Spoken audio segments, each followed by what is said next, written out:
За би Төв аймгийн Хүмүүн засвар сургуулийн хөгжмийн багш Ирчгал гэдэг багш байна.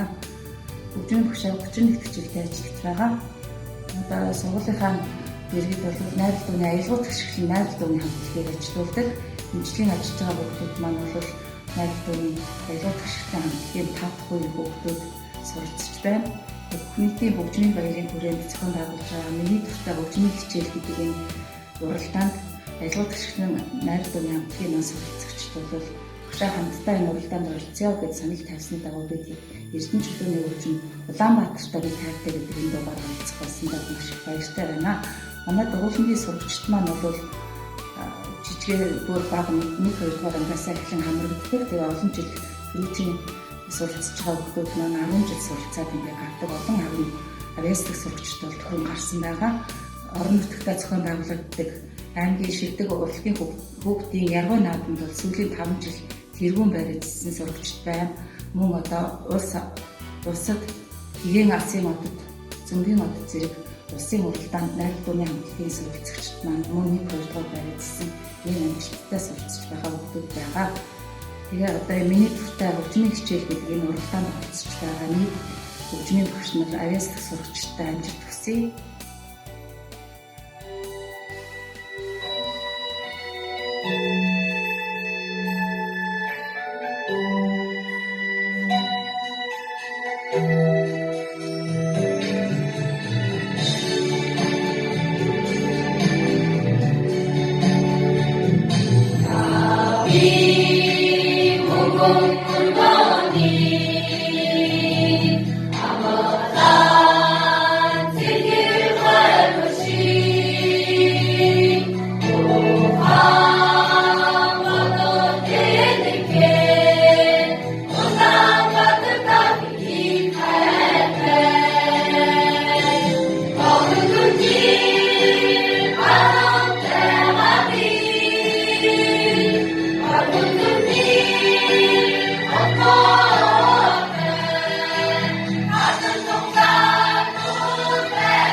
энэ хугацаанд болохоор маш их зүйлийг сурч маш их мэдлэгтэй болсон. Тэгээ мөн ингээд найралтынхаа хамтлагаар маш олон хэмжээний уралдаанд төрүүлж ингээд улс аймаг даяараа төрүүлжсэн бол тэгээ найралтынхаа хамтлаг дундаас ингээд 4 охины хамтлагийн бүрэлдэхүүнтэй тийм хамтлагтай болсон байгаа. Тэгээ манай хамтлагийн хувьд болохоор гигасиадууд маш их амжилттай явж мөн гадаад дотоодоор олон улсын фестивалд оролцсон байгаа. Тэгээд маш олон найзуудтай болсон, маш олонний танил болсон. Ер нь бол энэ найралтуу дуу гэдэг зүйлтэй ер нь бол маш их хайртай. Тэгээ үүгээр маш их зүйлийг сурч, маш их адал явдалтай учирсан болохоор ер нь бол үүгээрээ маш их бахархаж байна.